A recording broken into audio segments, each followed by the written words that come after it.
I have heard candidate after candidate after candidate on the Republican side talk about making government smaller. It's all we've heard about for the past, I don't know, 30 years. We got to make government smaller. We got to make government more efficient. We got to do all this stuff. And I heard that from, I, I went to a debate and heard 16 Republican candidates all talk about making the government smaller, including Ron Paul, all of them. This is the first time that we can actually see it happening. First time in my lifetime where we might actually see at the end of a presidency fewer government agencies than more government agencies, fewer federal government employees than more government employees. In my 64 years, that has never been the case. Never.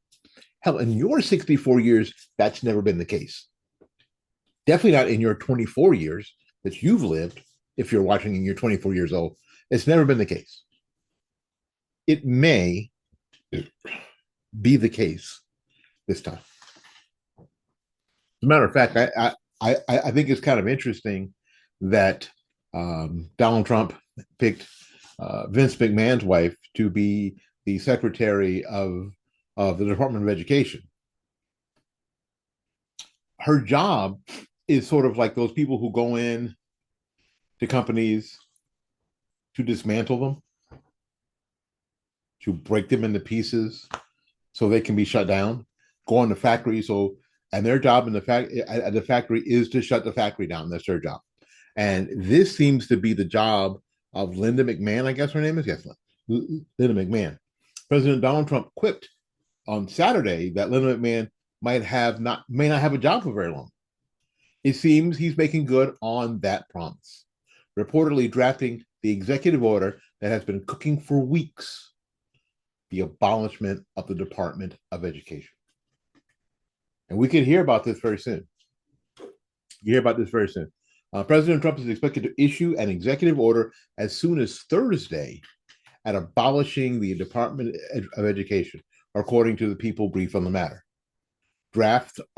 A draft of the order, viewed by the Wall Street Journal, directs the Education Secretary, Linda McMahon, to take all necessary steps to facilitate the closure of the Education Department based on the maximum extent appropriate and permitted by law. The order has been in the works since Trump's transition. In early February, the Journal reported that the administration officials were considering such a move.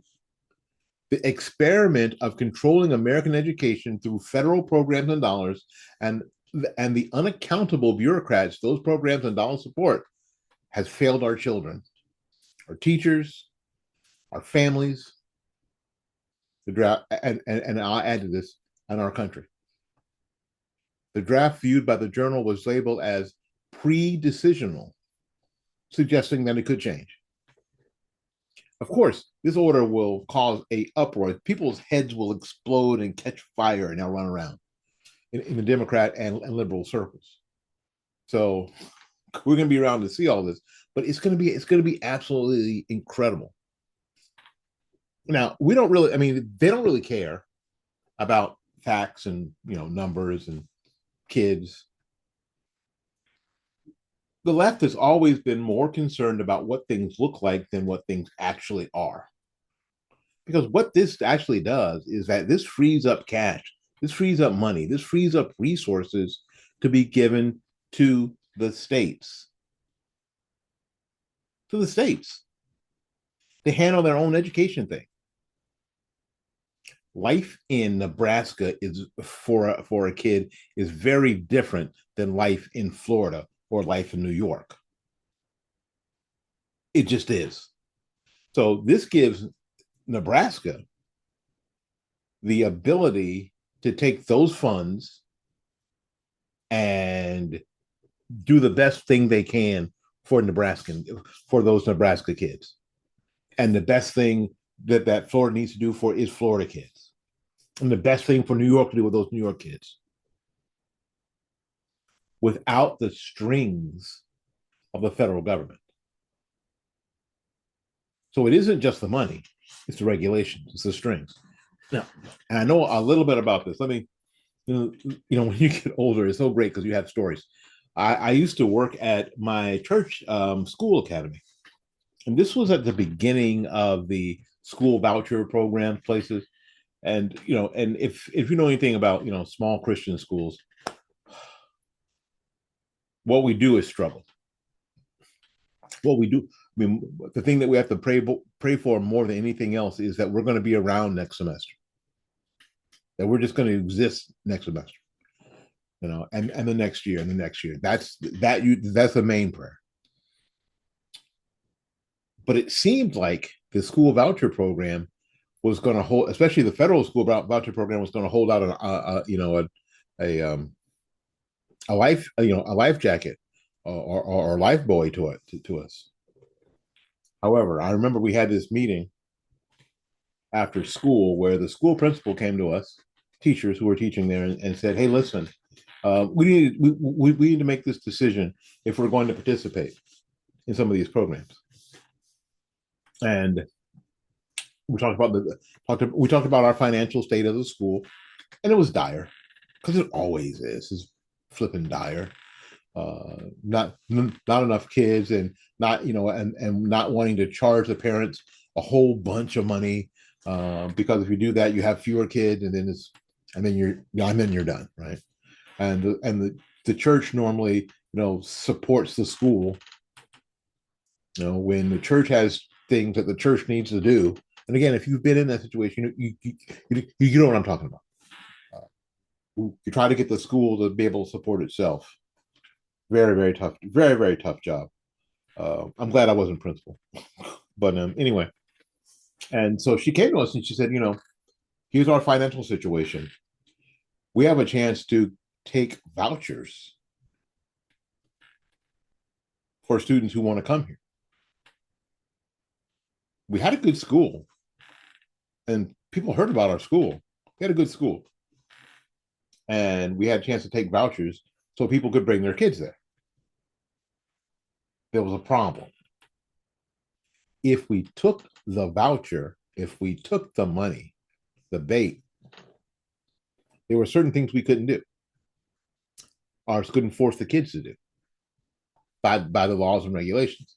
We couldn't ask the parents to sign a statement of faith.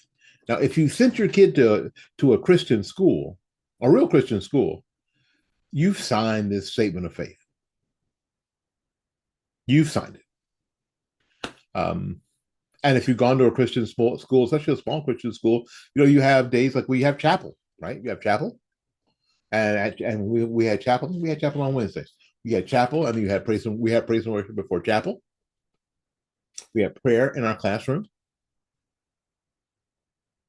We had prayer in our classroom at the beginning of the day. We had prayer in our classroom all toward any time during the day. If someone wasn't feeling good, somebody wanted to go pray for them, of course. They didn't have to ask for permission or let somebody know. If one of my kids saw another one of my kids was struggling in something, they would go pray for them. So there was not just prayer in the classroom like you think in a formal sense. There was prayer all the time in my classroom. We wouldn't have been able to do that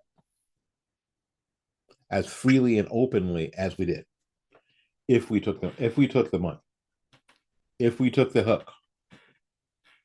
We would have been less of a Christian school. We'd have been a school, but less of a Christian school.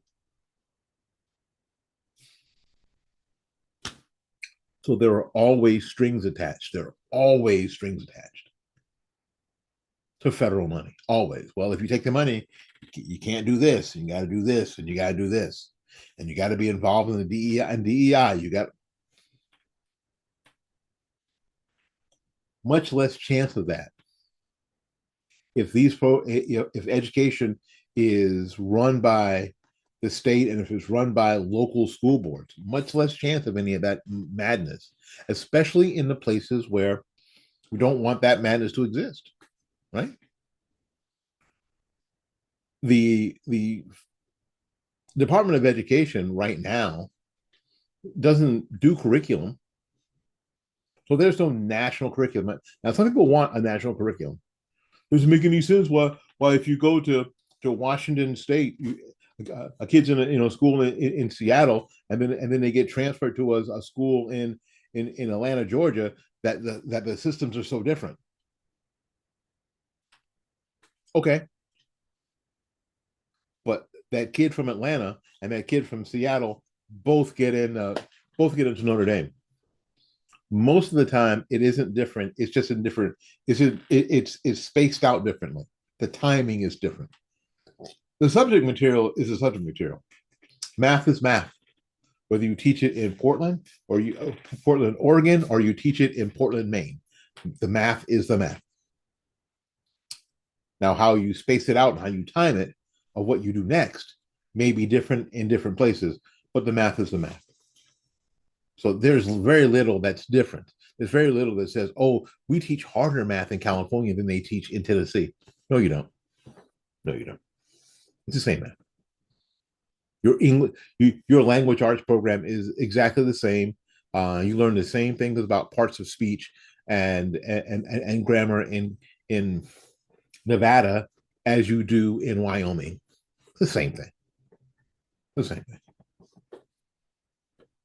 So it makes a lot more sense for the states and the local municipalities to control the education in where they live than somebody way off, bureaucrats way off in DC. The Department of Education has failed. It's a failed, bloated behemoth, Leviathan that needs to go away. Now, I mean, it isn't, and it isn't alone. The Department of Energy, the EPA, and not the EPA. Yes, the EPA needs to go away. God, if we could just get rid of those three, the Department of Education, the Department of Energy, and the Environmental Protection Agency, just those three, how much money you would save and how much regulation you could free yourself of, and that would just supercharge the economy, supercharge education, supercharge innovation. That's what we need to be doing. That's how we need to be thinking about it. First time in my life, we may actually see government smaller in the next 3 or 4 years than at any time in my life. Is this what I voted for? Yes. So when somebody asks you, either on social media or to your face, so did you vote for the Department of Education to go away? Yeah, sure did. Sure did. Because no one can tell me one accomplishment of the Department of Education that if we lose it, oh my God, what are we going to do? Other people, other agencies that exist now can handle the Pell Grants. They can do that. The free and reduced lunch program is not handled by the Department of Education. It's handled by the Department of Agriculture. So don't listen to that babble. Babble, get it? Babble. Don't listen to that babble. All right, we got to get out of here. It's late. Thank you again for coming to the Morning Report. My name is Willie Lawson. The Morning Report is a production of fightbackmedia.com, fightbackmedia.com, fightbackmedia.com, and fightbackmediatv.com. Until we see you again, go out there and learn something, love somebody, and for goodness sakes, y'all take care of yourself. We will see you when we see you. Bye-bye now.